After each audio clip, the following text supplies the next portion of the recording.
I like video games. So, alright, let me pose a simple question. Is Sonic good? Not in the arbitrary sense of whatever moral alignment you want to impose onto the character, but regarding the series itself, the set of video games with the words Sonic and or the Hedgehog written on the tin. An age-old question to be sure, but still one that's been on my mind for a while. Do I even like any of the 3D Sonic games, or do I just gravitate to the traditional high-speed gameplay, caring little for the slow, gimmicky play styles that always crop up in some form?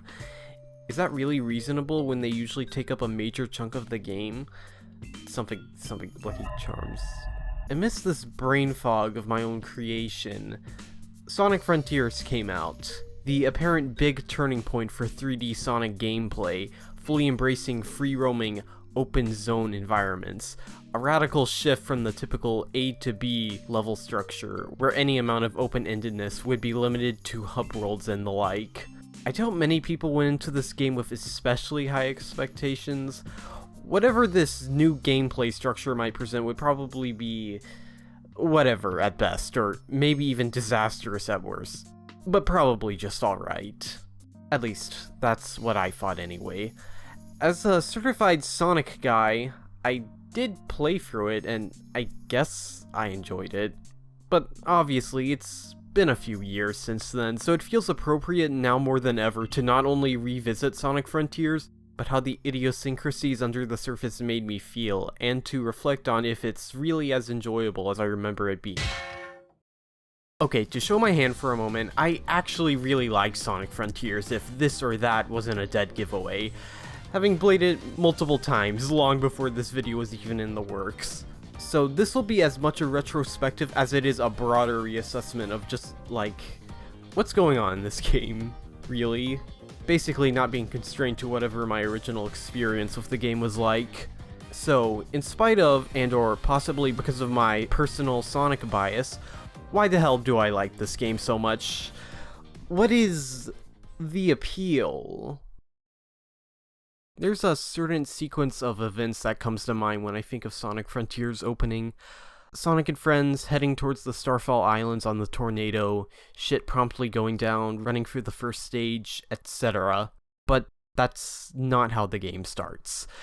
What actually happens after pressing New Game, selecting a difficulty and a style of play for some reason, is a scene of Eggman looking in a forest for something.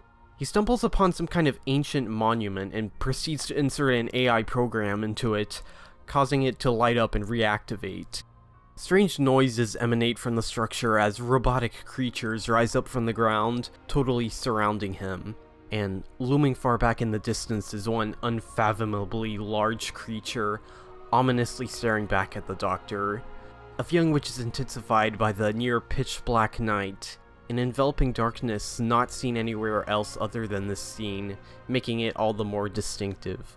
The AI program Eggman set up suddenly initiates a protection protocol, pulling him right into the structure after trying to get it to stop, presumably into the same place where those robot guys came from, continuing the long-standing trend of Eggman toying with forces of nature far beyond his control. I honestly don't know why the scene has always escaped my mind. Maybe something to do with the 6 AM brain haze I was in on launch day, but either way, I really like this scene. Oh, and I guess there's the aforementioned other parts of the opening. Don't really have much to say other than, haha, funny cutscene camera angle. Also, Knuckles isn't here, which makes sense all things considered, but it's kind of weird that they're actually acknowledging the whole Master Emerald Guardian dilemma, instead of ignoring his responsibility of protecting it whenever they want to involve the character in a story. That's gonna be a trend moving forward in this game, but we'll get there when we get there. And after Sonic wakes up from his 6 AM brain haze, a strange voice calls out to him, telling him to seek out the Chaos Emeralds, destroy the Titans, and to tear down the walls between dimensions. Whatever all that means. For now though, let's move on to the tutorial. So like, how many people played this game not knowing the right stick can control the camera? You know, like the basic design convention present in just about any 3D game from the last 2 decades. To be fair though, recent Sonic games tend to not have a controllable camera whatsoever, but I still gotta wonder how necessary it is to pause the whole game to say, right stick equals camera. Very cool. For real though, it's genuinely so funny how the game's tutorial assumes this is your first video game. It will force you into a totally separate practice area that will test your ability to press square, in case you forgot which button that is. Yeah, this tutorial sucks. Wall of text interruptions have never been more effective at making me retain the things described than concise, unobtrusive controller prompts. Like, for example, in Sonic Frontiers. I was originally intending on bringing up Super Mario Odyssey as a better approach to teaching the game's control scheme, but Frontiers kinda did the same thing as that, just with more words. Obviously, wall of text prompts have been around for years and aren't unique to this game in particular, but it's especially painful in this case since the rest of the tutorial area is totally fine. Good, even. Also, because it's Sonic, and I like Sonic.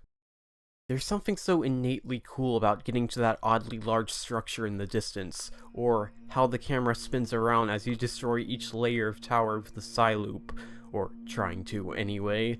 The constant misty downpour from the very moment you escape cyberspace is atmospheric as hell, and, of course, embodies the strange circumstance Sonic finds himself in really well. Even within the restricted bounds of the tutorial, the game isn't afraid to place optional platforming sequences off the beaten path for the player to run towards and check out, providing a fun little vertical slice of what's to come. And after running up one more hill, it finally becomes clear what this game is really like. What lies beyond isn't particularly original, especially for a game released in the last 7 or so years, but the difference from what came previously is undeniable. This is the Sonic series take on Super Mario 64. Very cool. It gets less egregious after this, by the way. Regardless of the actual story motivation, you're running around this open environment doing all sorts of things like puzzles, beating up enemies, but most importantly, getting to experiment with your moveset to find the weirdest, usually janky ways of obtaining the collectibles you'll need to make progression. Or maybe to simply climb up that one place as efficiently as possible. I mean, how else could you conceivably get up to that platform? Okay, maybe the connection isn't as strong as I thought, but it's hard to deny the indirect, more than likely accidental lineage going on here.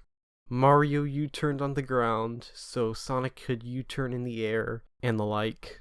It's all a vastly different game feel compared to the previous 3D Sonic game, which had its own feel and specific jank that Frontiers is almost entirely removed from. And despite the abundance of terrain jank interrupting your flow, traversing the islands is still fun, and not just because Sonic simply feels really good to control. Another major factor contributing to that are the rails that emerge after completing island challenges. As more and more appear, they begin to coalesce into a sort of singular highway system, going up, down, and all around the map. And since you maintain a lot of speed jumping off a rail, with the power boost or a similarly high level of speed, that means you're able to go just about anywhere in the general vicinity of whatever you're grinding on, like memory tokens on platforms high up in the sky, feeding back into that trademark Mario 64 flow state. Running along the trail of Squid for its portal gear, merging onto and off platforming sequences from rails, doing weird jumps off the dunes of Eris, repeatedly drop dashing up the icy terrain of Chaos. The friction of the jank is matched only by the sheer freedom it brings. Hell, it's kinda cool to get to interact with the bumpy terrain in the first place, the kind that typically be behind invisible walls or otherwise have its collision aggressively smoothed out. Seeing what kind of horrific interactions can take place with enough speed, accentuated by leveling it up over the course of the game. It's hard to truly gauge where Sonic might go or do when pressing that right trigger and tugging on the left analog stick. There's something about that, you know. It's not really what comes to mind when I think of ideal 3D Sonic gameplay, but it is captivating. But as mechanically compelling as these open zones are in one way or another, are they even like... how do you put it? Looking at the broader picture, can the presentational end result of these mechanical intricacies be considered even remotely cohesive? And moreover, should Sonic be in Death Stranding? I'll get to the latter question in a bit, but in the case of the former, it's been one of the most controversial aspects about Frontiers. The rails, the platforms, and various other stage elements placed up in the air with seemingly little regard as to how they'd blend in with the more natural terrain. Not helped by the game's issue with pop-in, which personally never bothered me too much outside of scouting for collectibles on the map, but it's at least worth mentioning given how prominent it is. Now, I could go on some long tangent about how contextually it makes total sense for there to be random floating stuff, or how it's really sick in an unconventional way, and while I do sincerely believe all that, I have to admit it's kind of a clusterfuck no matter how you look at it. I mean, look at it. Soak it all in, deep into your bone marrow. In prior games, the abstract floating stuff in a void type level design felt more natural because of the linear level structure, the static camera angles concealing how weird they look from a distance, and being more explicitly themed, I guess. But with Sonic Frontiers, it lets you take the camera anywhere you want to find secrets and new discoveries in your favorite Blue series, set against the gloomy backdrop of realistic grass, rocks, and seagull interactions. Seriously though, stuff like the day and night cycle combined with variable weather conditions like rain and fog honestly do such a great job at bringing these islands to life in a way we haven't really seen before in this series. Even if the real-time lighting necessitated by that very day and night cycle exhibits some graphical shortcomings which wouldn't otherwise be present, Sonic has never been more real. And you know what? I think I'm fine with that. I've always been a fan of the visual diversity of the Sonic games, from the flashy frenzy of Collision Chaos to the explicitly Mesoamerican inspired Mystic Ruins. It's just so interesting to see so many wildly different looking locales depicted across the series, or even across a single game in some cases. And something people miss when criticizing Frontiers' art style, disregarding how the series has tapped into photorealistic environments before, is that those desolate looking fields, the dreary atmosphere permeating throughout, is a direct reflection of the game's tone. Also, Amy lampshades it. It's beautiful here, but there's a loneliness here. The land feels sad and empty. Of course, I don't think full-on Strand-like realism is necessary to portray that. You could certainly elicit the same vibe with more stylization, but I don't know, it kinda goes hard, like the city escapes and windmill isles of before. There's nothing quite as idiosyncratic as grinding past the hyper-realistic mountaintops over the clouds of Chaos Island. It's Beam. A thing about the islands I really enjoy is when they shove a large-ass segment of conventional linear Sonic gameplay in some random place, like that one striking level design in the sky in Chaos, or the upside-down pyramid thing in Chronos. Distinct from the rest of the platforming challenges in being more substantial, while maintaining the exact same mechanics as the rest of the open zone areas. Although, about that first part, why are the rest of the island maps designed like that? Well, okay, most of that comes down to applying the patented 2008 and onwards modern Sonic design philosophy to the environment, but why are there randomly dispersed dash panels which don't take you anywhere in particular? Why do time challenges give you way more time than you'll ever need to complete them? The answer is kind of obvious when I put it like that, but it has to do with the style of play you choose when starting a new game. Building off the difficulty selection from Forces, Sonic Frontiers introduces the action style mode for those not familiar with Sonic games. Selecting it will pull back the camera by a fair amount, but more notably, it makes your top speed very, very slow.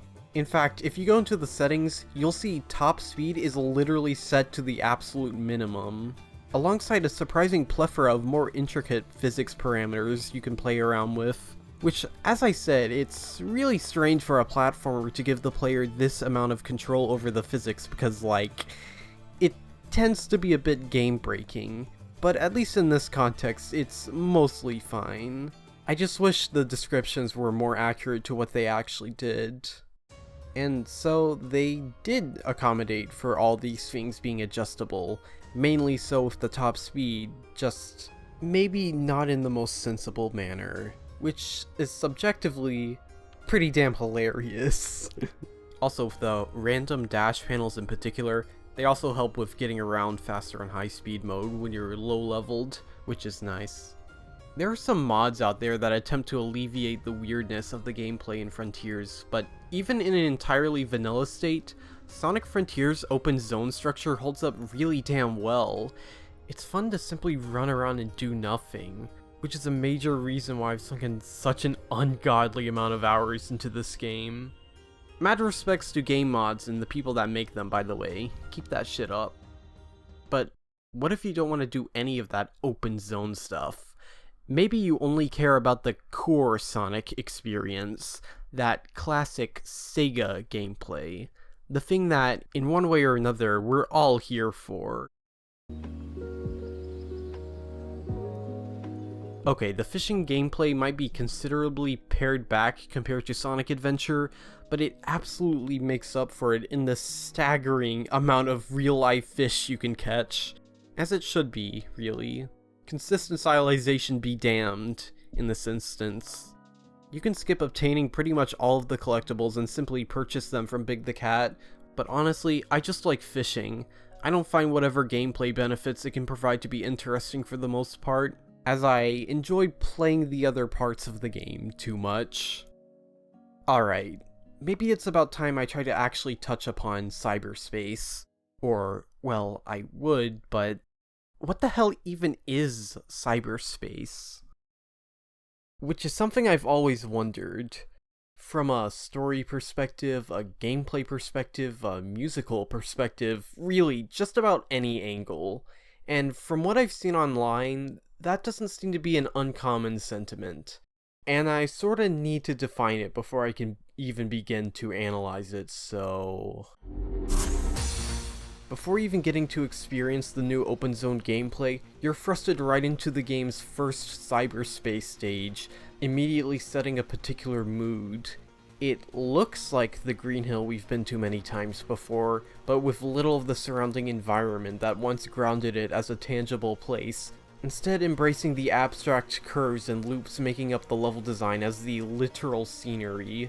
Scenery distorted by the shifting of scan lines that solely overlap the background, brief flashes of light passing through the air, bloom giving off a slight haze to the entire scene, also the Minecraft sky. Even the level layout is an eerie facsimile of Sonic Unleashed's tutorial stage, yet all the same wholly different in the finer details and how it generally plays. So, familiar locales, but in the void, computery VFX, mix and matching level layouts. And yeah, those traits of cyberspace are worth keeping in mind, but that doesn't really explain what it actually is beyond a surface level. So, what defines Sonic Frontiers cyberspace? Without going too deep into the story specifics, since I'll be saving that for a later portion of this video, stay tuned. Cyberspace is the virtual database hosted to the memories of and created by the Ancients, a civilization that once resided on the Starfall Islands who were one day wiped out, leaving only structures they built and these aforementioned digital remains behind. In other words, this is where data is stored, which, to be clear, there's a bit more than their memories being stored, but that's the most relevant part in this context, so it's what I'm highlighting. Therefore, if cyberspace is supposed to be a reflection of the Ancients' history, why does it manifest in-game as locales resembling past Sonic locations, with robotic enemies built by Eggman showing up that were made long after their extinction? Well, since Sonic and his friends end up getting sucked into cyberspace after Eggman reactivated it the night before, ironically enough, obviously it makes sense that their presence would affect how cyberspace materializes, influenced by their own memories. But in-universe, why Green Hill, Chemical Planet, Sky Sanctuary in particular, and whatever's going on with the nondescript city environment that isn't the stage you think it is? Now that I put it like that, I don't think there is an answer to that. The fact the city theme doesn't seem to be based on any singular prior Sonic stage indicates to me that, you know, the specificities aren't too significant. Sure, this does look like Green Hill, but it's not Green Hill. But I mean, it kinda is.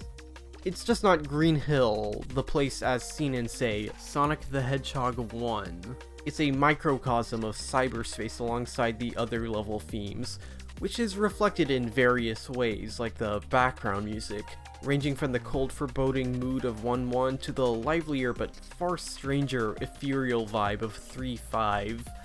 Even for a series with as much variety in its sound as Sonic, it's understandable how that's a bit jarring to hear paired with the set dressing of Green Hill or whatever else. And that's why the distinction is important, even if it's kinda confusing.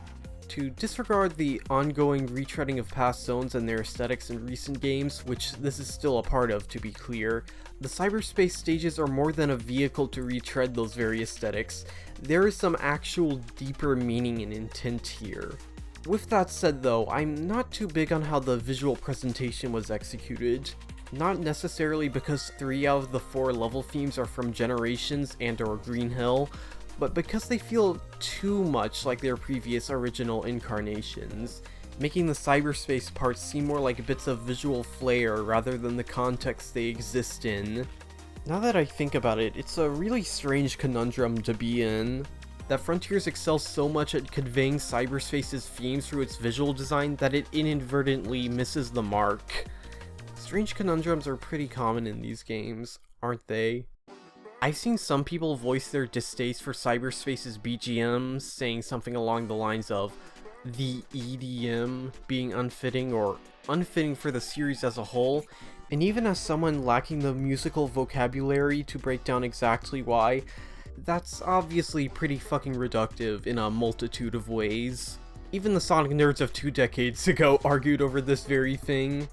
Honestly, I think that in particular boils down to, well, people like what they like, and they don't like what they don't like. And so do I to an extent, which is why I'm here defending it.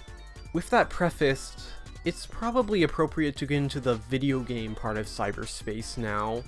In another world, this could have just been another iteration of the modern Sonic boosting gameplay, with some slight deviations here and there that give it a distinct character compared to previous games, as did those previous games to each other. Some things being kinda better, kinda worse, kinda just differing traits of game feel, the whole 9 yards.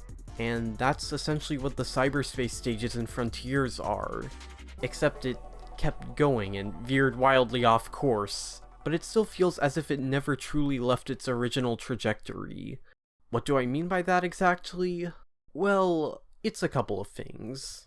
While there are some differences here and there, Sonic's movement in cyberspace is generally one-to-one with the rest of the game, making him much easier to control compared to previous games. Sure, you can't turn as fast like the open zone, but you have so many ways of making tight turns that it's almost entirely negated, including simply turning the left stick more for some reason. Stages are not only less visually closed off, but also less closed off, as in invisible walls aren't as pervasive as you might expect. Take 1-7 for instance. You can actually jump on the roof of this tunnel at the beginning from the rail, even though there isn't anything there. Or you can jump straight through this loop to save some time.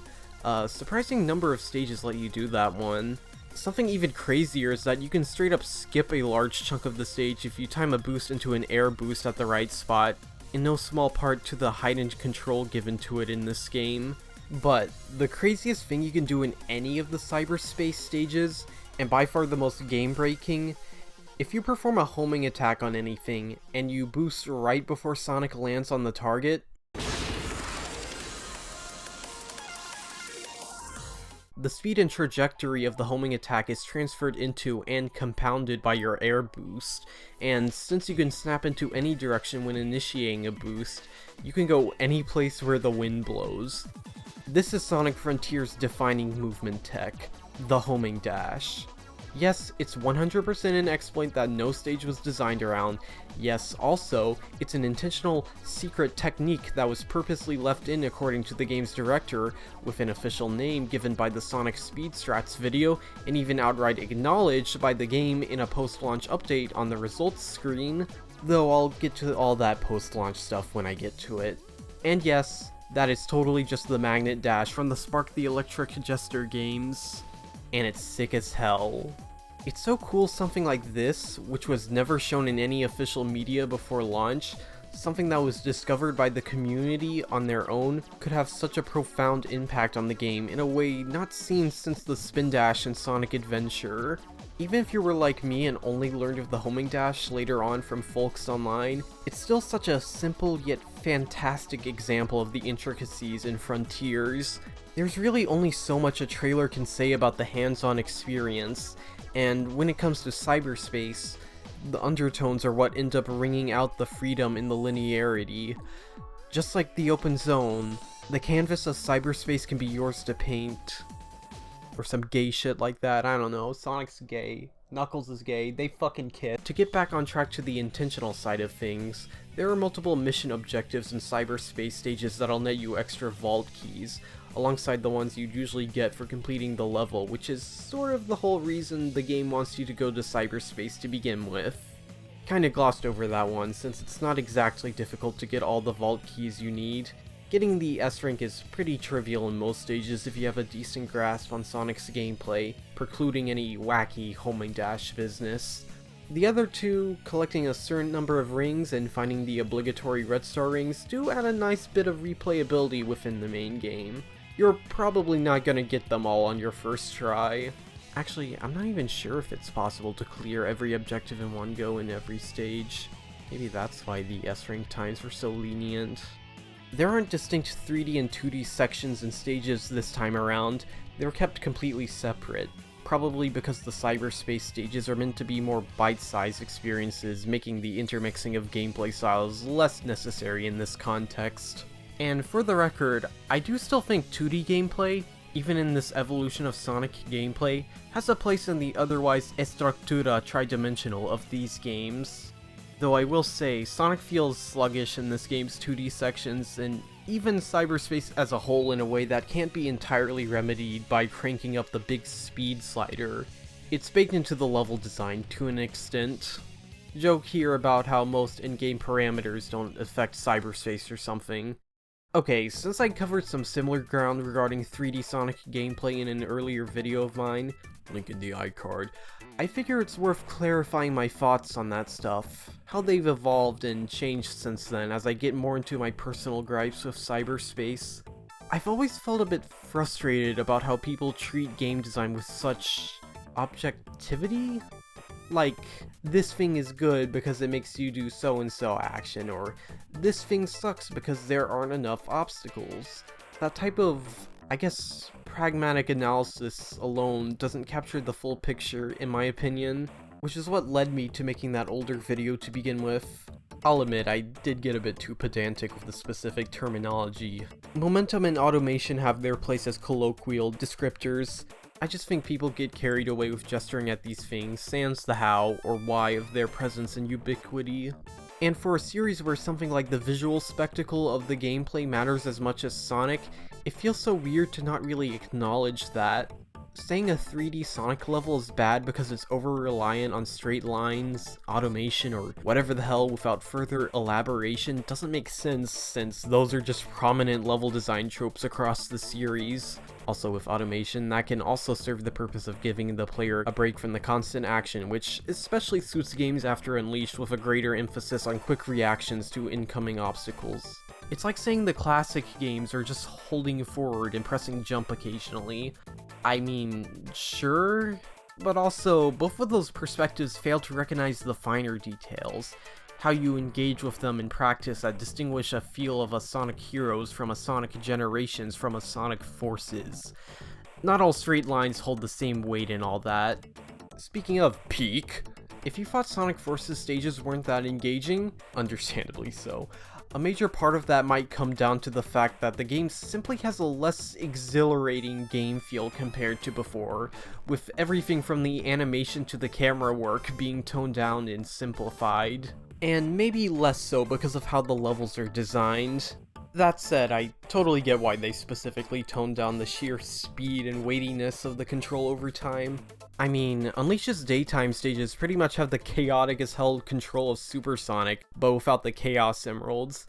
Even for an experienced player like myself, that shit can get really out of hand really quickly. And to bring it back to cyberspace, it's that very gameplay context which makes 2-4 and Radical Highway play nothing alike, for better or for worse, alongside the various other cyberspace stages based off stage layouts from older games. That and the level design just being different, like almost unrecognizably so in some cases. Enough so that I'd go as far as saying them being based on pre-existing layouts is fine, and even kind of interesting. But I get why people think otherwise given the broader lunchbox presence of the series. Actually, it's a bit funny how cyberspace isn't even the main mode of Frontiers, yet we still compare it directly with the likes of the aforementioned previous games. I guess that speaks to its quality, or qualities. Also, I do think a good amount of that sluggishness could be alleviated if they facilitated more classic Sonic-like movement mechanics. There is still some of that, like you can literally roll in 2D stages if you press down, but it has a tendency to randomly come to a complete stop, making it extremely situational. Same with the drop dash. It feels so wrong to go through a loop and to decelerate going downward because of a boost from a dash panel dissipating. I get why it happens, but... what? Why are the physics like this? It would be really nice if there was a smidge more consistency to the physics to make the stages flow better. I can handle a bit of jank here and there, but a spec would be delightful. Momentum, even. Does any of this even make sense? Am I shouting to the void right now? I don't know. Sonic, do you know? As much as the people behind the name have changed over the years, something that's remained consistent and should be very evident at this point is how different the Sonic Team game is relative to other things. And like, of course, there are a lot of creative voices in the games industry, teams with their own signature style expressed in their work, but that collective Sonic Team joint especially hits different for someone like me who's only ever done ibuprofen. It's the ethereal, vibrant visuals of Sonic CD and Nights into Dreams in the mid-90s, the barely held together charm of Adventure 2 and 06 across the aughts, and most recently, the truly bewilderingly bizarre game design of the 3D Sonic games this past decade, including this very one. A part of the modern Sonic design philosophy, perhaps. Also, I haven't touched Puyo Puyo much either. Not sure what the deal with that series is regarding its Sonic Team influence. And nowhere in Frontiers is that unorthodox design made more apparent than the combat. I'm sorry to anyone in the room who has never played a Sonic in their life, because this is going to sound genuinely deranged. First off, the combat has been totally overhauled with an accentuated presence in the moment-to-moment gameplay. Most enemies no longer go down in a single hit, with more complex attack patterns to boot. Thus, Sonic has gained many new ways of dealing with them. The homing attack has been recontextualized as an opener on its own separate button, leading into a handful of basic but neat-looking punches and kicks, as God intended. Secondly, the plethora of mostly combat-related skills, fittingly unlockable via a skill tree, where you earn the skill pieces needed by pummeling guys on the island, and also, strangely enough, performing tricks after running off a platform or spring. But the first of these skills you'll unlock is the Psy Loop, which is essentially the game's big interact button. You draw a circle, it do thing. Go around the enemy, it'll probably stun it. Honestly, pretty fun to use against enemies because of how it inherently involves the movement in your surroundings and all that. It just feels fun to draw the circles. Circles that can also provide infinite rings, which could trivialize most combat scenarios, but I never felt it was that effective in practice as it seemed. But the overwhelming majority of the skills you'll unlock, well, the animation on them looks really cool. Hard to deny that much. This is the strangest part of the combat. The unholy marriage between modern Sonic design philosophy and action game combat. A lot of the skills have long-ass startups and end lag tied to them, leaving little room for any dynamic interplay between moves, turning most attempts at doing so into a basic, pretty lame sequential order of attacks. There may be a combo counter, but the skills may as well be all-out finishers with how static they can be. It's honestly kind of unfortunate to go from the start of the game, with your limited but somewhat versatile set of movement options against enemies, to what are essentially just cutscenes. The combat can still be pretty fun in some cases, but I wish that in particular was reflected more in how you interact with it. Kind of a running trend, actually. The fact that this combat system exists in the same game as the homing dash, a mechanic that wasn't ever meant to be there, just like, say, the very game that basically invented combos by complete accident, which would ripple throughout all sorts of action games down the line, really rubs salt in the wound. I really wanted to connect those dots in a more clever way, but that's the best I got. Oh, and one more thing. Like any other game does, Sonic Frontiers went through changes during development, and one of those things is the parry. But how do we actually know what was changed about it before release? Well, it's simple. Because it's totally fucking busted. 15 seconds. 15 seconds is how long the window for it is, based on some field testing. And according to my own light digging around the code, it's set to be 15,000 milliseconds. Or 15 seconds. There are still challenges in the final game that expect you to time the parry, but you can just hold it. You can float in midair for 15 seconds if you hold down the two shoulder buttons on your controller of choice to cheese various challenges wholly unrelated to fighting. Jeez, what were game they thinking developers were thinking what thinking?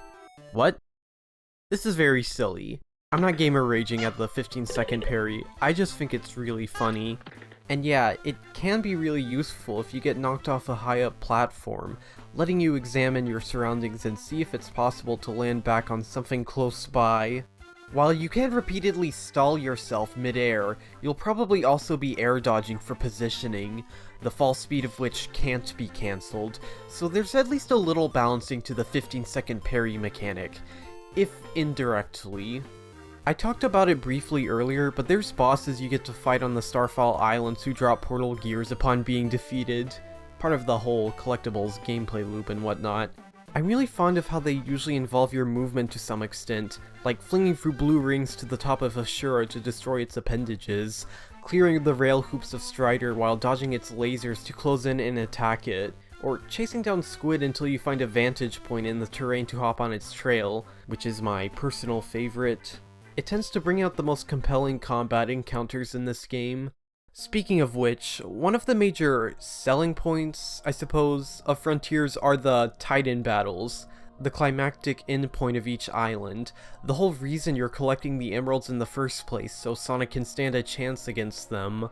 At first, their sheer stature imposes onto you, seeming totally impossible to get within their sight, let alone fight. But just like Ashura, the way up becomes clear as you approach them. One way or another, you'll scale these absolute behemoths to the very top, where the 7th and final Chaos Emerald lies. And, with no exaggeration, I think these might legitimately be the best spectacle in the series' history.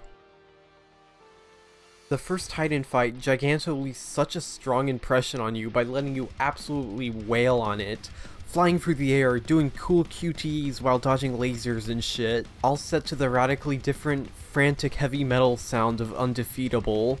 Basically, it's sick as hell. Everything people have said and a little more. They even got the fucking vocalist in Infinite's theme back for some verses in Knight's song. I remember after beating Giganto for the first time, I ended up taking a brief break since I had been playing for so long, but also just in total awe at what I'd witnessed. I was literally in the shower, still stunned at the sheer dumb spectacle on display, unlike anything I'd seen before in these games, as the water poured down upon my head. And to think they only teased what these Titan fights feel like before release, refraining to show a single second of actual gameplay. Just another reason why trailers can only convey so much of a given work's character, and in this case, deliberately so. With that said though, they're also pretty damn janky. I don't dislike the later fights per se, but after my initial bewilderment began to fade, so did the weaknesses of these fights become clearer in return. They're definitely more functional than the 3D supersonic fights of before, but there's still plenty of weirdness present. Like for instance, climbing them in the first place can be a bit of a nightmare. The age-old game and player conundrum of neither being aware of what direction they're going towards. Does holding up at this angle mean go up or go forward? Etc. And in the fights themselves, the attack reticles occasionally don't show up, leading to awkwardly punching the air. Sometimes Sonic moves around in really strange ways and even clips through the Titans. Attack patterns that are hard to read due to visual noise, various camera angle trademark moments, and so on. All topped with an input buffer that is far too lenient for its own good, which is pervasive throughout the entire game, mind you, but I think it's worth mentioning one way or another in this context. Point being, all that gameplay jank combined can turn what's supposed to be a big going all-out spectacle moment into a clumsy at best, outright frustrating at worst time, and that sucks. Fortunately for me, none of that's a total deal breaker, but it's not hard to see why someone else might not like them all too much. Not to mention, they just aren't that mechanically in-depth past the jank, making the fights less engaging on repeat playthroughs after becoming more accustomed with them. Shoutouts to Wyvern's fight for having an Itano Circus moment, though. So, let me be clear. Story discussion isn't really my strong suit, so my analysis in this section may not be the most informative, I suppose. But I'm not solely doing this out of obligation from its presence and significance. I have some thoughts, to say the least. Honestly, this is such an open-ended topic that I'm not entirely sure where to start. So instead of doing that, let's talk about something that will in no way, shape, or form have any bearing on anything regarding Frontiers. You can trust me on that. Is Sonic Adventure 1998 for the Sega Dreamcast system a JRPG? By any official metric, to my knowledge, the answer is a resounding no. 3D action all the way, platforming is implied, probably. But while Sonic Adventure may not have turn-based combat or any sort of notable focus on combat, it's still a very differently structured game compared to what came before. The story takes on much greater importance with far more cutscenes, featuring actual character dialogue, both written and voiced, a higher stakes narrative where the 6 playable characters intersect at different points, all feeding back into the gameplay with the explorable adventure fields. They're the downtime between the action stages where you stumble across upgrades, chat with NPCs, and solve simple but somewhat interesting puzzles for progression, and just generally getting to immerse yourself in the game's world. Also, there are a lot more mini-games. This is role-playing. This is just role-playing. Game, Japan. So, the gist is that during the mid to late 90s, Takashi Iizuka had the idea of a Sonic RPG being the next step in the Sonic series, but after some discussions with other people at Sonic Team of how to bring the character and series into the third dimension, that initial idea metamorphosed into a more story-heavy but still faithful 3D Sonic game directed by Iizuka, Sonic Adventure. And those RPG roots are pretty damn evident. The dichotomy between adventure fields and action stages feels incredibly reminiscent of the one between towns/overworlds and turn-based battles present in RPGs. Or, if you want to be really pedantic about it, how you interact with Sonic Adventure's world is akin to, well, an adventure game. Sonic Adventure is a 3D action adventure RPG platformer game, or an RPG-like if you prefer.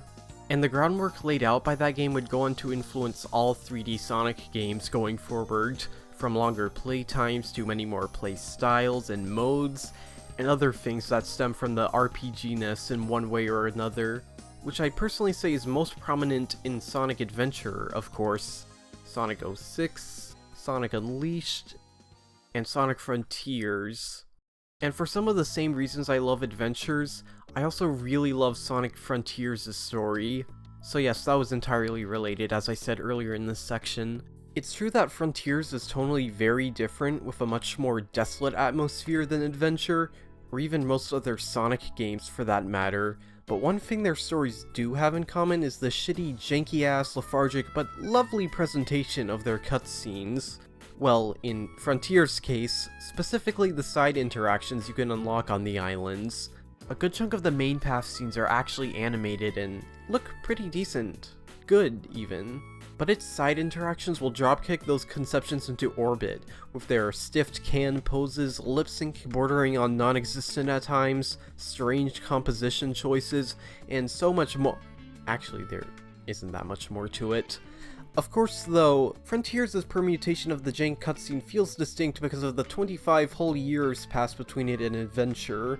Nevertheless, the awkwardly long pauses between dialogues still persist, and I couldn't be happier. Yes, please yap to me about your stupid problems and issues or whatever for 12 hours. I'm all ears.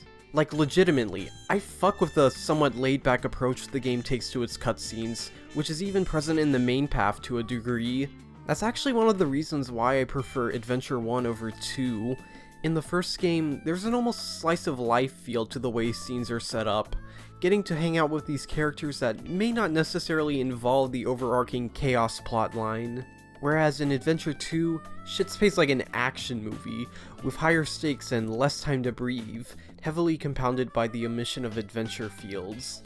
I just like chilling with my friends, and Sonic, well, he seems to find interest in and around the Starfall Islands too. Eggman tech. It seems abandoned though. Still, I better keep on my toes. Oh man, that's just begging to be climbed. Imagine the view. What a view! Makes me think of the falls and Mystic Ruins. I'm sorry, what? Frontiers is a very referential game, and not just in the hey look, Green Hill from your favorite game Sonic 2 way. It's firing on all cylinders with how immersed it is in the events and world building of previous games. If Sonic Generations was the doyless take on the series past, then Sonic Frontiers is the parallel Watsonian take. And it's strange. It's strange to go from the games framing themselves as mostly episodic adventures with little to no acknowledgement of prior events, to Tails outright mentioning Dark Gaia and Infinite in the same breath, and, well, Knuckles being the Master Emerald's guardian. For once, actually exploring the conflict of maintaining his duty and desire to just go places. Going as far as asking the hard-hitting question of why he's here, this time mostly without the need of a paratextual piece of media, but it still helps to watch the Knuckles prologue for that additional context. Also, it totally rocks, so there's that as well. Although, these characters can't, like, develop beyond the confines of a single story, so while Tails grapples with his independence and Knuckles navigates his feelings for Sonic, eventually, whether by the next game or further down the line, they have to return to a status quo, which, in turn, results in character arcs that need to tread a thin line between insinuating major change and leaving room for them to still slot into a designated role. Hell, a significant moment in Tails' acknowledges the dissonance in his portrayal in Forces, where he couldn't stand up against Chaos Zero, yet had the courage to take on Eggman under the threat of the city being blown up in Adventure, framing it as the product of his immaturity. To its credit, I think Frontiers handles this to the best of its ability, that being one particularly fun example, even if it inadvertently becomes a repeat of his character arc in Adventure, by proxy of engaging with those inconsistencies to begin with. If having dialogue that's a bit heavy-handed on name-dropping past locations and events means some of the most compelling characterization in years, then that's a trade-off I'll gladly take, even if it feels absurd in isolation sometimes. And speaking of heavy-handedness, remember that AI program from the intro? That's Sage, Eggman's new assistant he uses to gather info about the Starfall Islands and to protect him from the dangers within. She's, like my best friend Sonic, she's also able to move between dimensions, additionally with the ability to hijack the bots on the Starfall Islands, my favorite example of which being pummeling by way of softball the rock wall, just to try and get him off the island. I don't agree with it, but I do respect the level of commitment. But I think the big question one might have is, why does she have the appearance of a human girl and not a typical robot like the rest of Eggman's creations? Obviously, she isn't human, but nonetheless that gives off an even greater enigmatic energy, on top of her repeated refusal to divulge information about what's up to Sonic and others. She's just following the orders given to her, and what she does let slip out is telling. In a brief, easily glossed over moment on Ares Island, she explicitly refers to Eggman as father. She views him as father. Sage isn't that complex of a character when it really comes down to it. A cold, reserved, artificial intelligence slowly beginning to express more human emotion and the baggage with it. Kinda similar to Evangelion's Rei Ayanami, which unsurprisingly makes her the embodiment of the game's tone at its highest concentration. She's single-handedly responsible for one of the game's most abrasive scenes, during Chaos Island, where she reflects on her relation to Eggman, longing for the kind of familial bond that Sonic and Tails have over being treated as a means to an end. It's not abrasive in the familiar sense of a really lame joke, but in just how sincerely the moment is treated. It is uncaring if you think it's over the top, or too far removed from a personal notion of Sonic, or even fundamentally flawed storytelling for one reason or another. The game will go through it regardless. It isn't afraid to challenge a little, even if it comes at the cost of cowards. I guess that makes up for the simple level design. Additionally, that affection isn't as one-sided as you may initially think. While he may not express it outwardly at first, this evil-ass motherfucker, who, mind you, has caused the deaths of plenty of humans and animals alike, still has the capacity for compassion in him, with Sage in particular, as shown in later cutscenes and some of the egg memos. That you can fish up at one of Big's fishing spots. This game knows what's good. What's also pretty good are the minigames you end up partaking in. That's right, they're back, and in full force. As a part of the story, you'll be tasked to carry out chores, like mowing the grass, or picking up the trash. And like real-life chores, they can actually be pretty fun. I think that's in part to the gameplay mechanics directly translating over to them, so even if they say limit your boost or outright disable it, there's still some amount of mechanical cohesion going in, which makes them feel like a natural extension of the open zone gameplay, but with their own unique spin on it. Shit, the one where you're gathering metal on Chaos Island straight up feels like a slight variation of a platforming challenge, though that's not how every minigame plays. Case in point.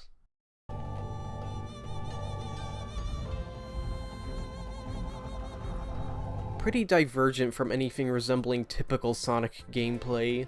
It can be easy for people to write off these brief deviations as pure fluff, only serving to bloat the game's playtime, even with the ones that stick closer to the regular gameplay, which is somewhat true. Their presence does make the game longer, but again, just like the unnecessary hub worlds and other side activities in older games, they serve a pretty important purpose of immersing the player in its world, in the role of whatever character they're playing as redundant as that might sound. Because I think the difference from the majority of games out there that want to immerse you is the emphasis further brought on by role-playing elements. Even if they may not be very mechanically engaging or simply something you wouldn't want from a Sonic game, the balance they provide to what could have been a much more homogeneous experience shouldn't be entirely dismissed. By the time Sonic and gang end up on the Starfall Islands, they're inhabited exclusively by creatures called Cocos, and as you're trying to rescue your friends, you also help various Coco along the way, hacking through old farmland for one's lover with the help of Amy, or herding a bunch of them together to form a small army with Knuckles, all hinting towards a tragic past of the land's previous inhabitants. Even the seemingly random gimmicky minigames, like the shmup and the slot machine, still attempt to contextualize themselves in the world in some way, the former being how you hack into an Eggman device, and the latter a proxy to the natural phenomenon the islands are literally named after. And the pinball is cool, too. Side note, it's really funny how after clearing it, there's one of those basic back and forth cutscenes that gets immediately juxtaposed with the spectacle of a Titan fight. What a great display of both ends of the animation scale. Okay, seriously, why was the pinball table built? Or the Titans for that matter? And what the hell's the deal with the Coco? As you could probably guess if you played the game, it has to do with the Ancients. So, who were they, exactly? At various points along this adventure, we see glimpses of the past through a sepia-tone lens, an unknown force wreaking havoc on this land, and the Ancients themselves, who look strangely familiar. Across the board, oddly paralleling events in the present day. Whatever it was, they were of course ultimately unable to stand a chance against it despite their best efforts, and were wiped out. Though it's still clear they resided on the Starfall Islands long enough to build homes for their people, gravestones for the ones lost, and notably cyberspace itself, the digital record of their existence so they could always be remembered in the face of total annihilation. Which begs the question, on top of the questions I'm already begging at, what was after them? And to answer that, I'll need to it was the end. You can't talk about the Ancients from Sonic Frontiers in the Sonic the Hedgehog series without acknowledging the end.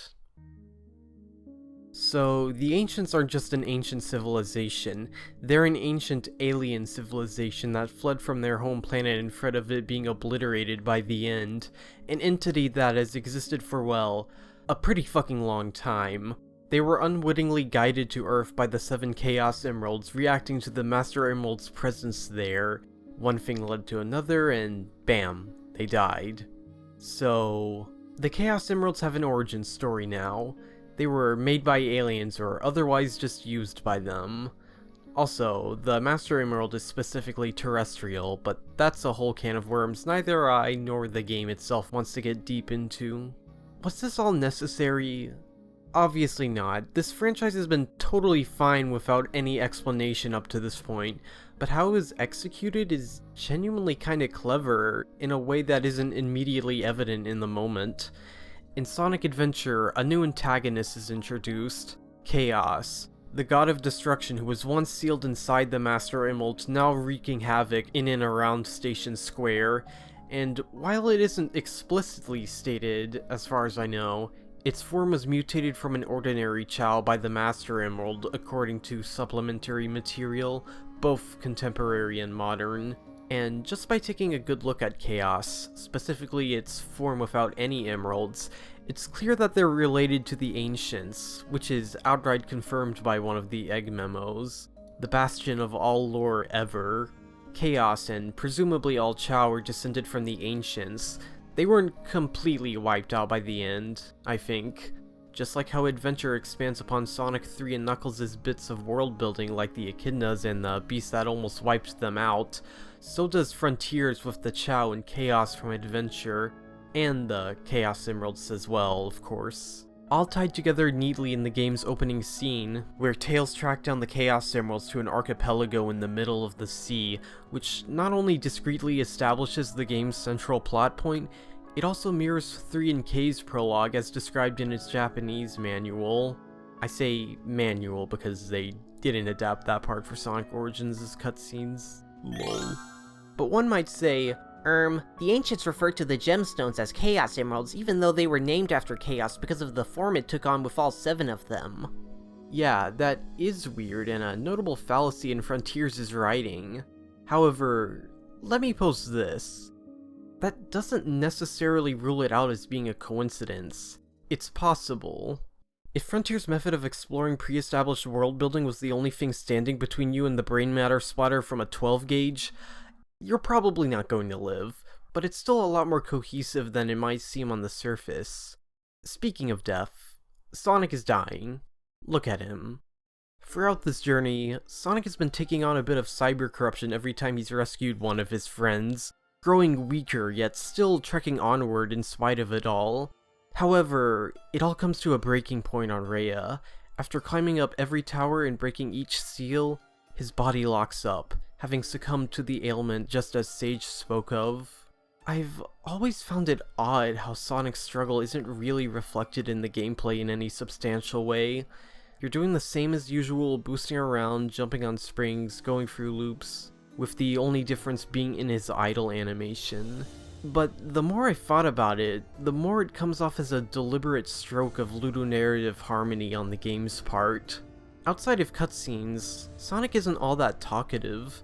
He simply runs forth towards where he needs to be, forging his own path if necessary, or just if he feels like it. In the face of what is, for all intents and purposes, a slow and painful death, he keeps moving forward because he can, and so he will. For his friends, and to stop the planet-destroying unfathomable eldritch horror that he inadvertently freed. A classic immovable object versus unstoppable force scenario. Even when the dialogue present is blunter than blunt force trauma, awkward line deliveries, or otherwise strangely written, just like the games from before, choosing to not accept but embrace the stumbles is how you get to the heart. It might not resonate the same as those older games, but Frontiers has still got it. Oh, so Rhea Island itself. It's little more than a vehicle for all this stuff, with the towers acting as the sole points of interest across the whole map. There's quite literally nothing else on Rhea to do. No island challenges, puzzles, cyberspace, none of that. Which I don't find to be too big an issue, outside of promotional material claiming the game has 5 islands to explore, which is technically true, if misleading. Regardless, climbing up the towers makes for some of the game's most fun challenges. Any wrong move can lead to losing a good chunk of progress, making them all the more thrilling to go through, as well as the level design continuing to facilitate interesting movement options, and doubling down with more difficult challenges. I actually remember having trouble with some of these, which wasn't really the case with any other challenge like it in the game. Don't have much more to say other than, yeah, they're cool. I wouldn't say Frontiers' final island is egregiously dull, but it's definitely where the open zone gameplay loop falters the most. A lot of going through the motions by way of repetition, Kronos' theming being recycled into a less dense, larger landmass, as well as Amy's memory tokens being vaguely repurposed for Sage, since she's basically the only other character now. All the while the amount of collectibles you need to obtain at a minimum has increased, so you really need to be on the lookout for them more than any point beforehand. At least it's environmentally friendly. I kinda wish you got to have a few conversations with Eggman since he's actively helping you at this point. Could have been one small way of giving this section more identity. Plenty of Sonic fans are already aware, the major reason for Uranos' and even Rhea's distinct lack of distinction.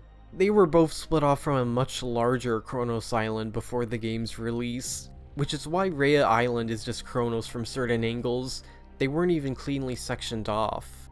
This change apparently happened late enough that there's still dialogue referring to the Starfall Islands as a set of 3. Honestly, in spite of the discrepancies left in its wake, I think this was ultimately for the better.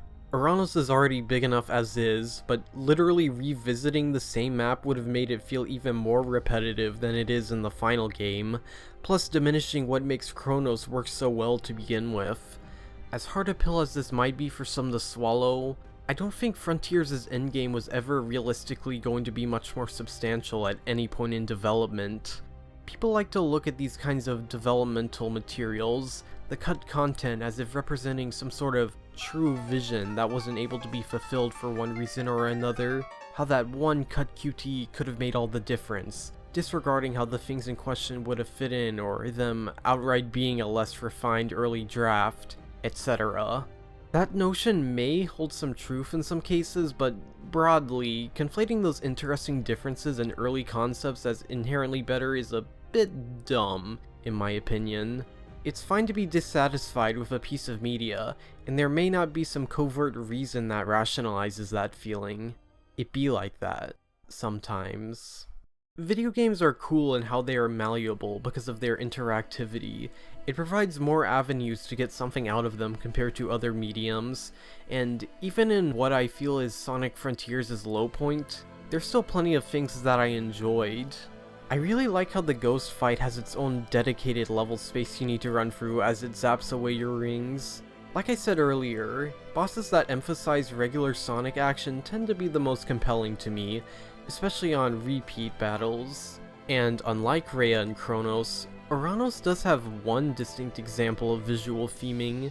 It's pretty cloudy most of the time. Sets a cool, calm before the storm kind of vibe, befitting of the story up to this point, though I guess it fits the metaphor too. There would be cloudy weather before a storm. And cyberspace is still pretty bangin', yo. After tragically fishing for tokens to spend on the big final memory token grind, and doing the hacking minigame again for some reason, a passage opens leading to one of the last Chaos Emeralds needed to take on the Titan, and then Eggman shows up back in the following cutscene to hand you the 7th. Can't say he didn't help, huh? So yeah, you kinda just go straight into the boss after that. It does, however, lead into it with a really cool sweeping shot, and this is also where the game's main theme plays. I'm honestly shocked at how little its motif is used, let alone the actual song tied to it, especially compared to the last mainline game. I only recall hearing it once beforehand, in the Sonic Summoning Circle scene. I really don't have much to say about Supreme. It's kinda just Giganto too. I thought the Danmaku-esque attack patterns were neat. Wish it kept the Evangelion-ass wings on its Evangelion-ass body into the second phase, even with the sheer amount of visual noise that would almost certainly introduce. Might as well go all out on the anime cool. Still a nice set piece though. But why was Supreme attacking us even though Eggman and Sage are already on Sonic's side? As is kind of obvious in retrospect now that I think about it, it was actually being puppeteered by the End, who has fortunately left the vessel behind, giving our heroes and dubiously heroes a chance to strike back, and possibly even defeat it once and for all.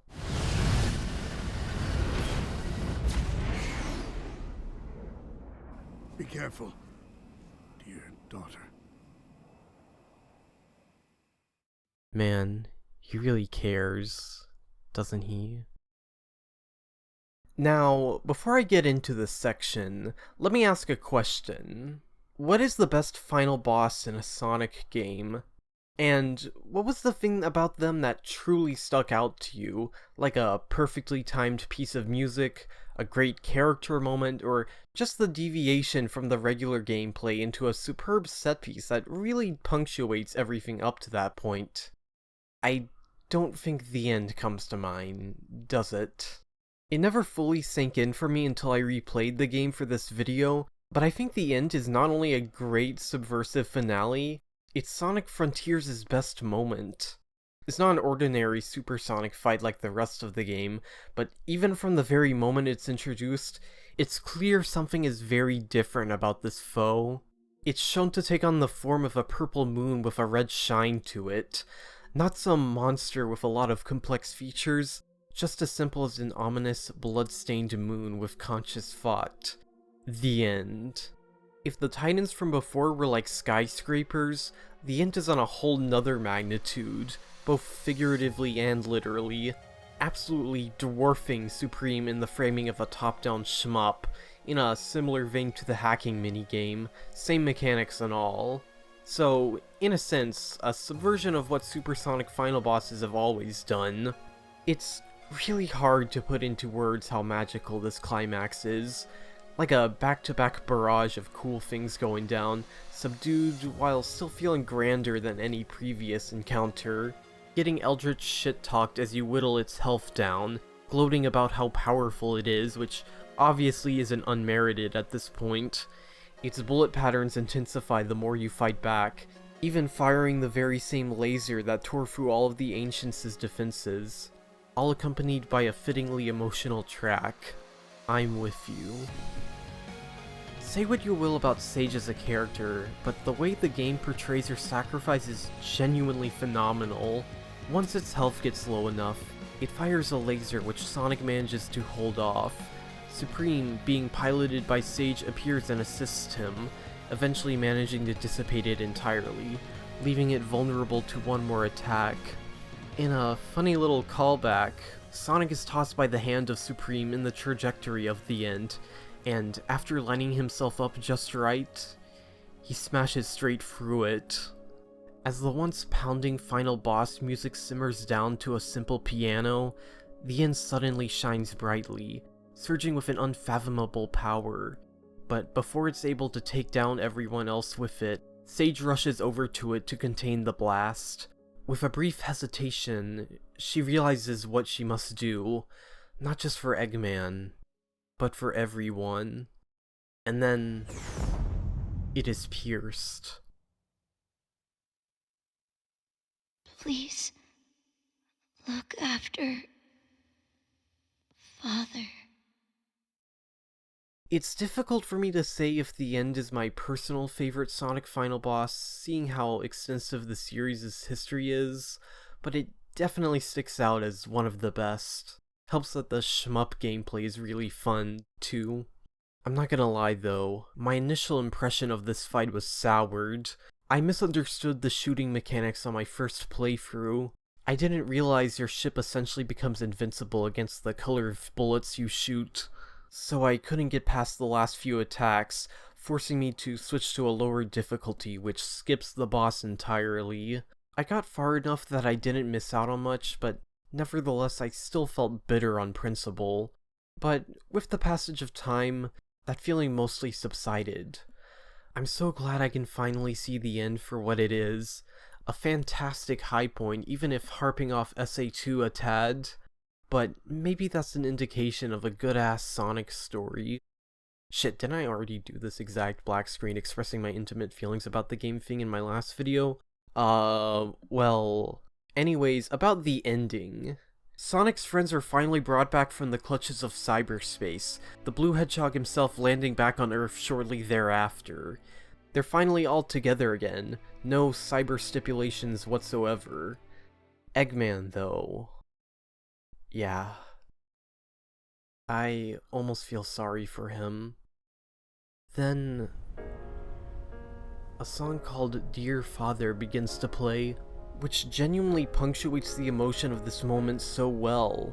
Fitting that it's a remix of that one song Sage previously hummed, but also this man cannot catch a break for 1 second. And that's Sonic Frontiers!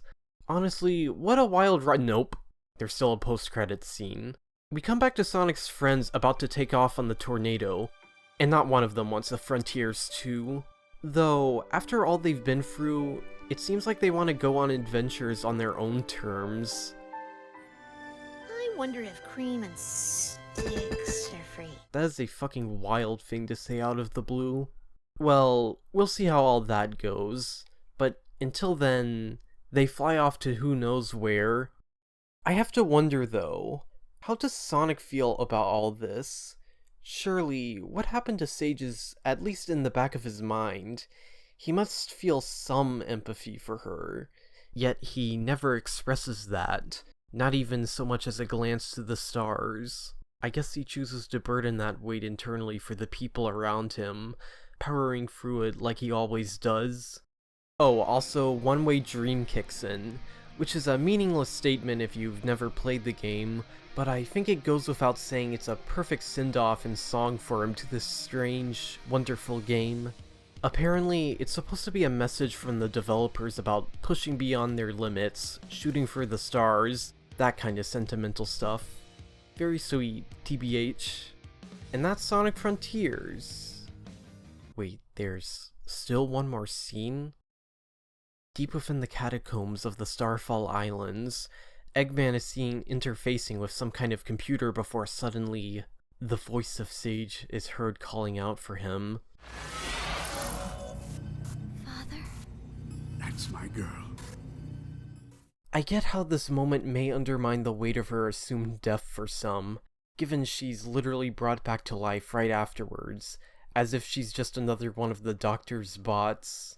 But honestly, it'd be kinda messed up if the game actually ended on that note of sorrow for Eggman, even for a tyrannical character like himself. So you know what? I'm fine with it. He deserves to have this one thing in his life. I do wonder what they'll actually do with her in the long term, though.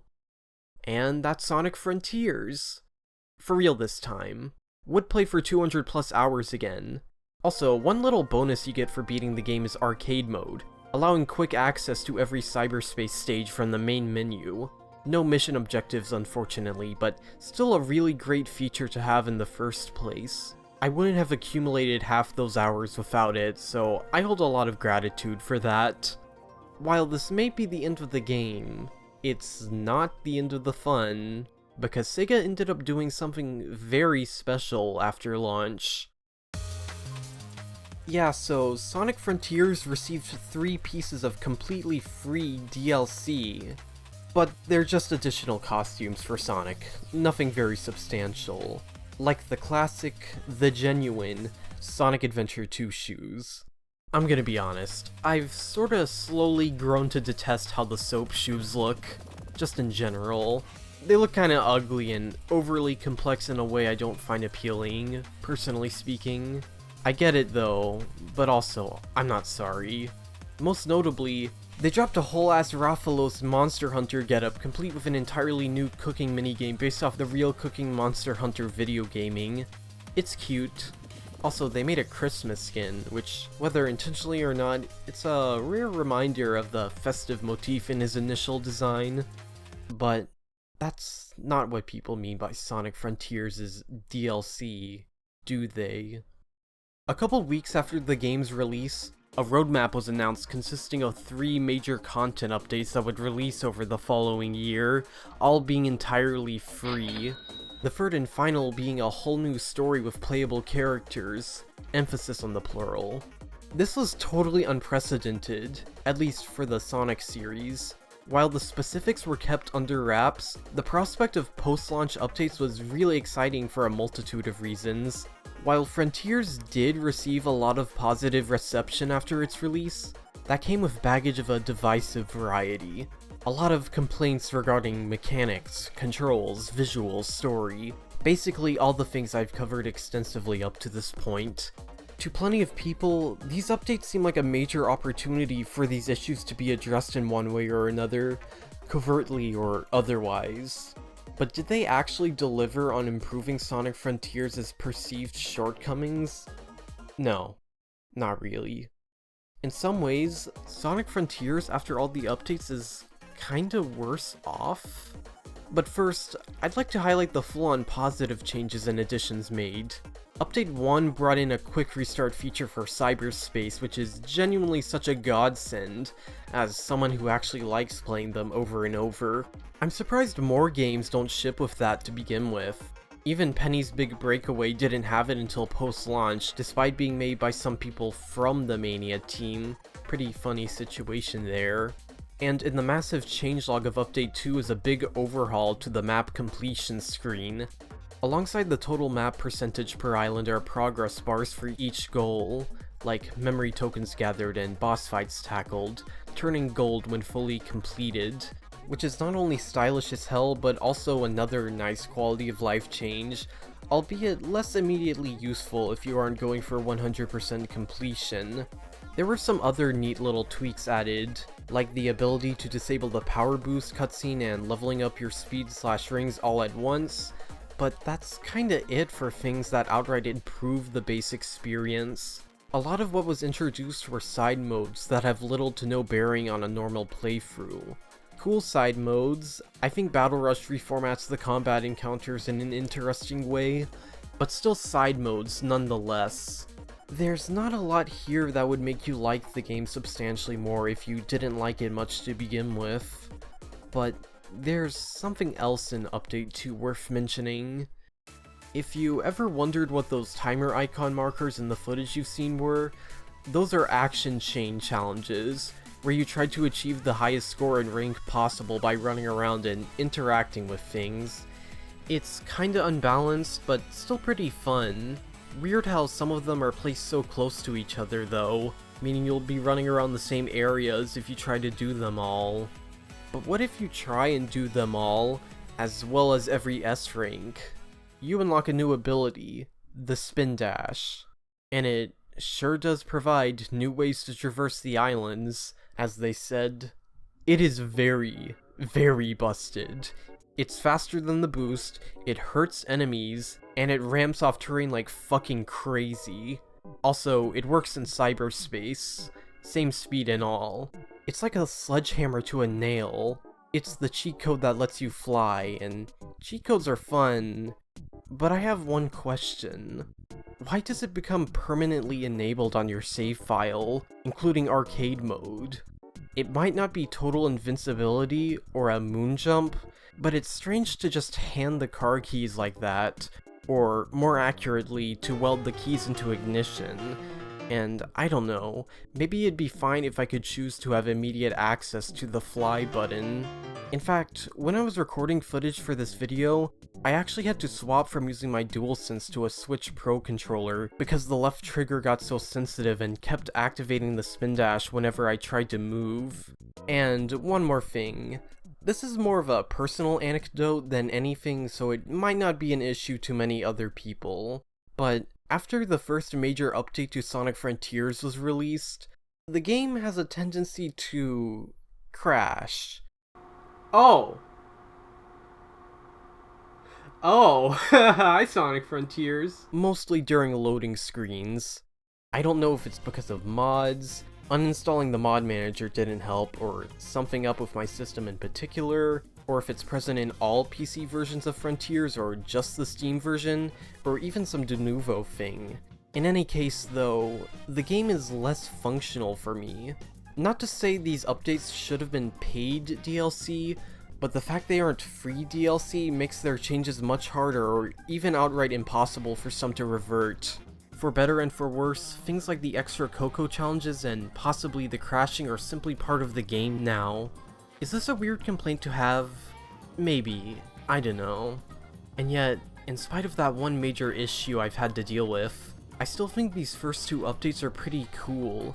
Even if they don't really address the jank or do so with jank of their own, the positives generally outweigh the negatives with what was added. So, what about that third update, though? The big final update with a brand new story, new playable characters, new cyberspace stages, and maybe a little something extra? Is it a wonderful send-off to this game brimming with passion on all fronts? Or, to express it another way, is it good?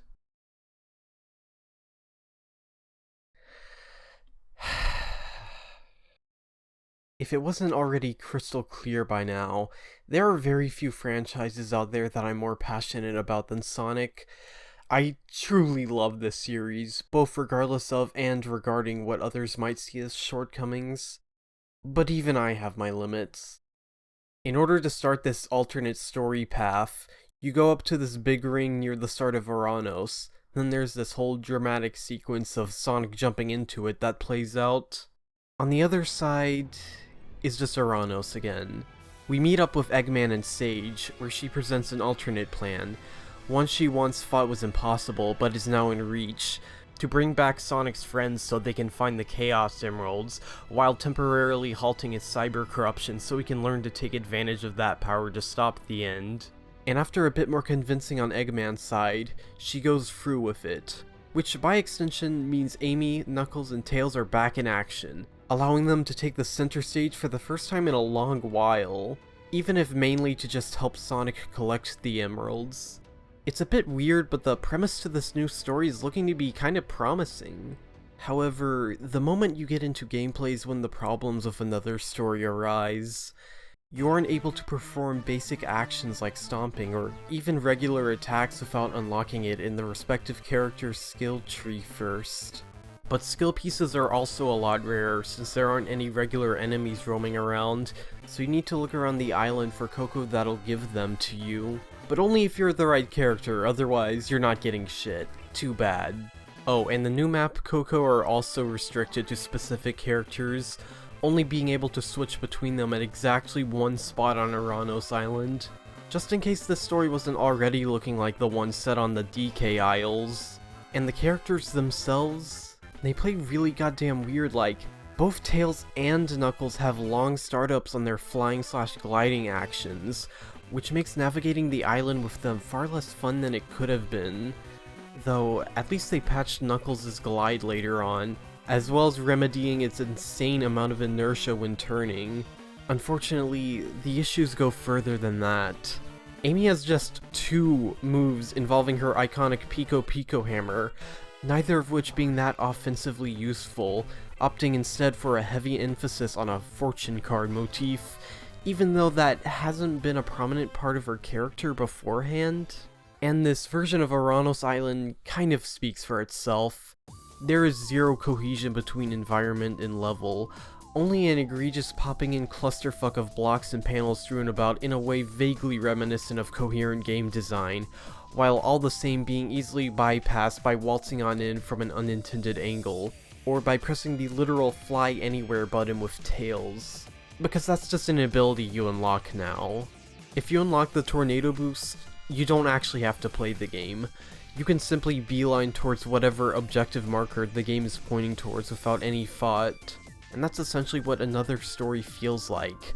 Mindlessly running towards objective after objective for literal hours, dragging out an already dragged out finale even further. Climbing up towers just like Rhea, new cyberspace stages predicated on frustrating gimmicks, jank-ass bosses with an ungodly amount of health, the infamous Titans rematch trial with a timed parry the fights were simply not designed around. The list goes on. All wrapped inside a flimsy excuse for a narrative mostly serving shallow fan service, a melting pot of elements that could come together in an interesting way, which the game ultimately does little with. And after all that build up and a whole ass CGI teaser trailer released the month beforehand, another story caps off with the exact same supreme fight as the base game, except instead of chasing the end down into space, you just fight it on Earth like you would any other Titan. No cool monologue, no interesting subversion of expectations, not even a fully original music track, just a couple more phases tacked on where your view is covered by trees half the time, and some flashy cutscenes. And an obtuse target switching mechanic that was never explained beforehand that you need to beat the boss. Because why not at this point? In fact, why not just remove the gameplay part entirely? How much worse off would a version of this fight be if it was a series of cutscenes and QTEs? It doesn't elevate the moment in the slightest, it literally weakens it. The only reason it's even present to begin with is because, oh, it's a video game and there's gotta be significant player interaction involved. But if the player interaction in question is working so hard against the intended frill, maybe it shouldn't have been there to begin with. And the crashes didn't help either. No, this is not me playing devil's advocate. Well, okay, it kind of is, but I have a good reason for that, which will become pretty evident in a bit. For some, what I said earlier might be exactly how they feel about another story, and while I obviously don't disagree with the notion of there being issues with it, there's definitely much more to it than that. When I played another story, both when it first released and more recently for this video, there was one thing about it that really stood out in particular. It's really fun. Yes, it's really damn weird in its design, both level and mechanical, but weird is a word with multiple connotations, and in this case that includes being pretty fascinating, in a good way. While it can definitely be more challenging to earn the skill points needed to unlock each character's full potential, with the sheer amount of stuff packed into this version of Aranos, it's unlikely you'll be far from a character's designated skill piece in Map Coco. And if you are, then that'll make you want to explore, and you might even find something else along the way. Fucking around and finding out is sort of Sonic Frontiers' forte, so it's nice to see it encouraging that type of play more, even if it means running into a boss that severely eclipses your power in every regard. And similarly to some Coco challenges from the second update, another story goes as far as playing with the principles of the modern Sonic design philosophy, by putting the player into situations where they're free and encouraged to toy with movement interactions on slopes, being incredibly flexible in how you can move from one point to another. Or, on the other hand, using the same slope interactions to facilitate linear challenges that conceal the direction of gravity, where down is in relation to the camera, without any ground in sight to anchor yourself. Okay, I can't lie, Amy might have the most versatile moveset out of all the playable characters, including Sonic himself even. Her triple jump into a glide is just so useful, alongside her low gravity stomp bounce, which is particularly suited for platforming. And unlike Sonic, Amy's offensive skills aren't nearly as hampered by the static cutscene-ness. which makes combat encounters inherently more interesting with the ability to gracefully weave between moves like her card attacks and card spin. Hell, even her hammer has some offensive use. Its slow startup can be bypassed when performed midair, which is so damn satisfying to pull off in practice, especially given the sheer amount of damage it can deal. Not to say all the fun's exclusive to Amy, Tails and Knuckles are also similar in that regard, fortunately enough. Tails' spammy wrench throw attack is sublime. I just wish the trio had more attacks to really achieve their full potential. That's the only real thing holding them back, in my opinion. The new characters also have the spin dash as a regular unlockable skill, being just as OP as Sonic's, though offset by the fact they have other overpowered skills at their disposal. While you're able to totally bypass a lot of these open zone challenges in various ways with these abilities, at the end of the day, it's up to you on whether or not to take that opportunity. And that can certainly be overpowering, like I said with the homing dash and spin dash. But I think the best thing you can do is to look at the freedom the game is presenting, and to have fun with it. Play by its rules when you want, break them when you want. Should you have options that busted to begin with? Maybe not, but that's besides the point. Also, seriously, how the fuck are you supposed to deal with these force field blocks? I've played this shit for over a year and I still don't know. Someone please tell me. God, help me. The new cyberspace stages similarly encourage that kind of play, with all sorts of paths, ramps, and other doodads which provide ample opportunity to mess around with your movement.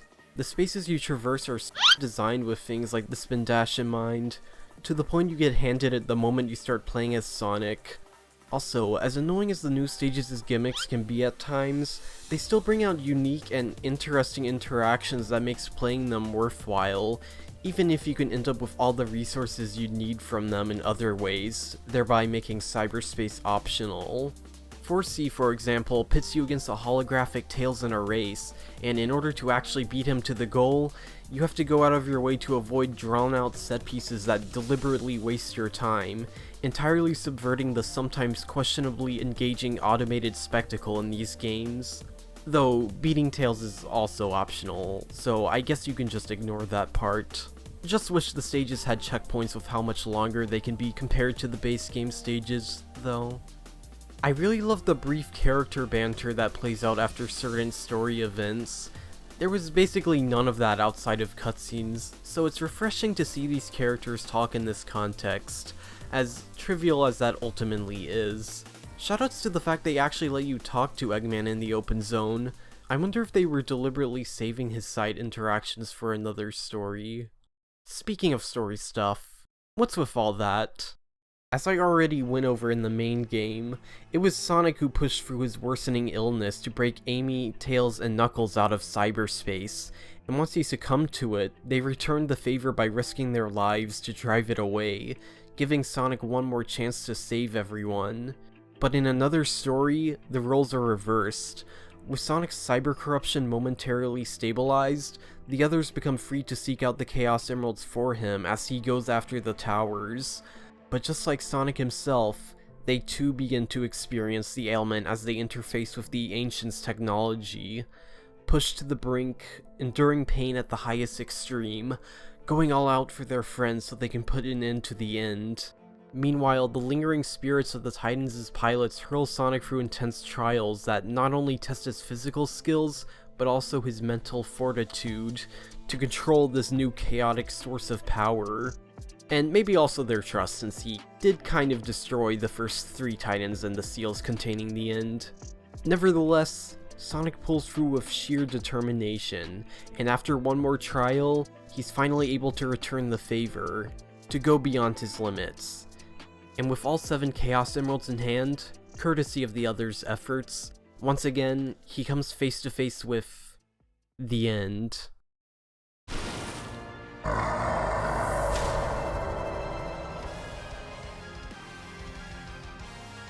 Extreme is the name of the game in another story, not just mechanically but thematically as well, and that's really damn cool.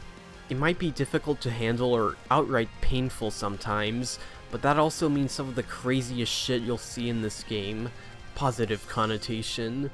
Being pissed off at a video game is a strong emotion, whether for comedic value akin to the funny guy YouTube reviewers from over a decade ago, or in a more cynical but ultimately still valid need to pay rent way, or as a part of some long-ass essay thing no sane person would sit through, or some combination of that stuff.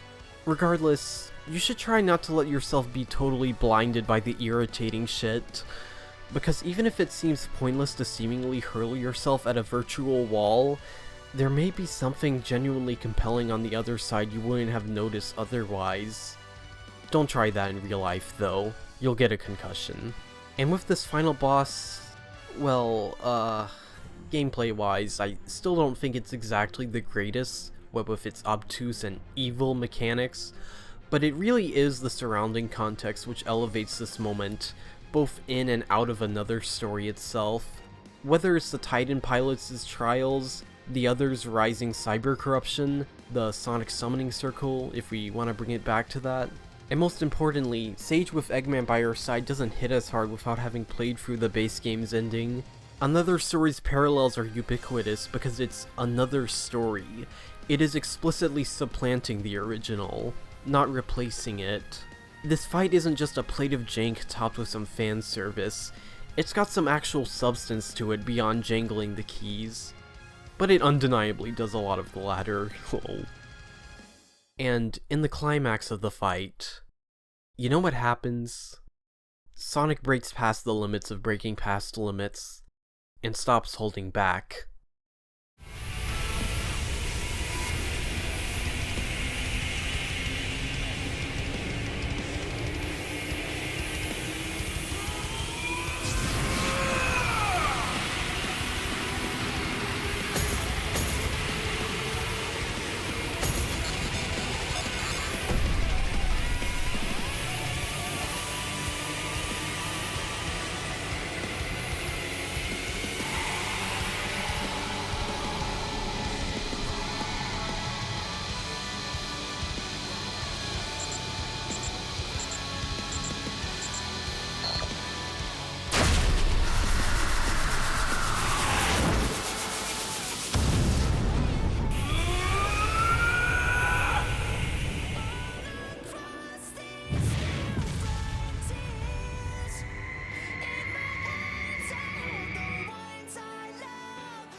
As I am but one person, I can't really tell you how Frontiers is alluring to others, let alone Sonic as a whole. But what I can say is that seeing what other people got out of this game makes me appreciate it even further, including things I wasn't a fan of. That's inherently valuable to me. Also, fuck, dude, the parallels, the I'm With You lyrical remix in the credits is just so... it's good. Another Story is good. It really is the gift that keeps on giving. Also, what's with Sonic final bosses being purple lately?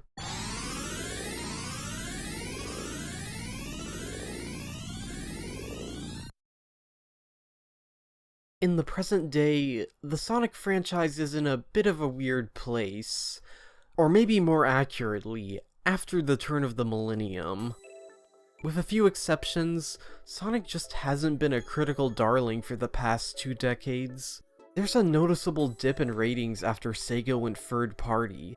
Even with Sonic Adventure 2, which received its GameCube port very shortly after its initial release, the aggregate score was still significantly lower than the Dreamcast original, according to Metacritic. When Sonic got thrust into the vast sea of other games on these platforms, people weren't going to be as forgiving towards any flaws, because there were simply more games to compare it to. Nowadays, even Sonic's signature speedy gameplay isn't so signature anymore, with inspired games like Spark the Electric Jester and Freedom Planet offering a different, but much more consistent take on that type of game, alongside a more consistently positive reception as you might expect, even without the kind of reach a Sonic release has. Is there a place for Sonic games that don't strictly adhere to the same kind of 2D action from the Sega Genesis days? If even that? I may be a realist, but I'm also an optimist, so I'd like to believe there is. Sonic is not just the video game series, it's kind of a multimedia empire in case you didn't know.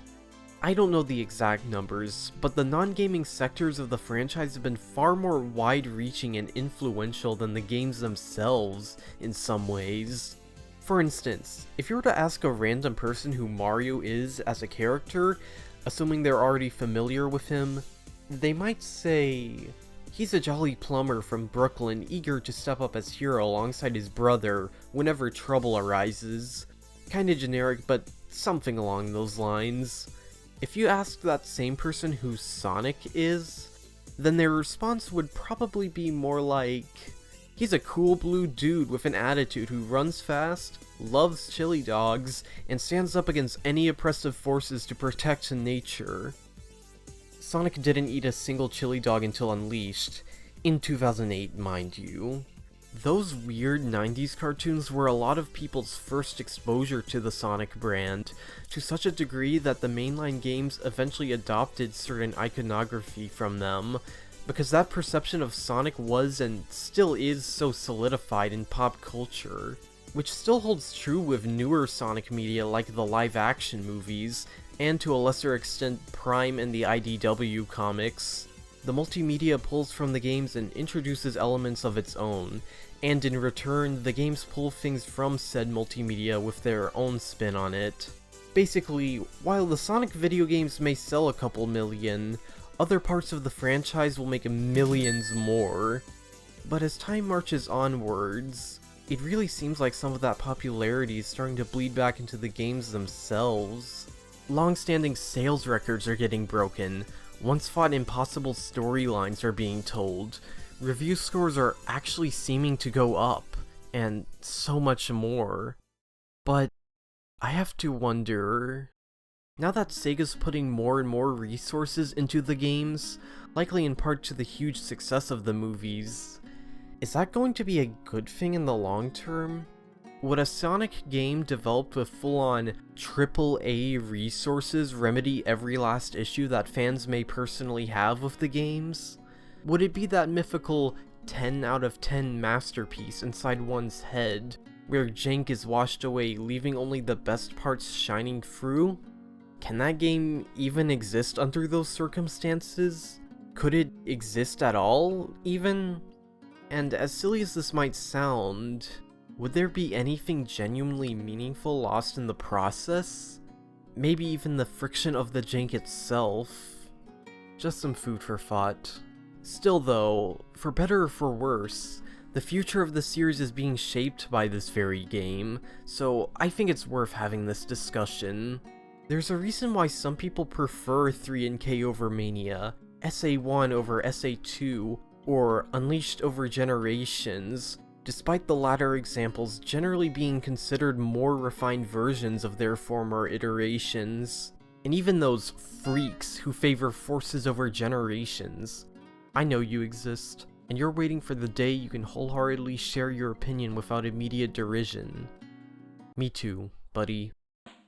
The goal of this video wasn't to be a defense of Sonic Frontiers, or simply bad thing good actually. Rather, as I said at the start, revisiting this game and its elements to see if there's additional value underneath the surface, and as it turns out, there's plenty of that abound, including other Sonic games might I add, as painful to play as they can be sometimes, or maybe the pain itself can be enjoyed, or otherwise be compelling, or maybe not.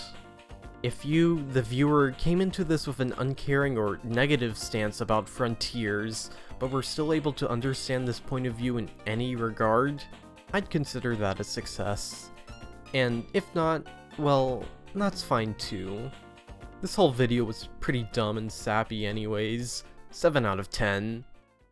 You could even say, that's the appeal of Sonic the Hedgehog. Whoa, tough room.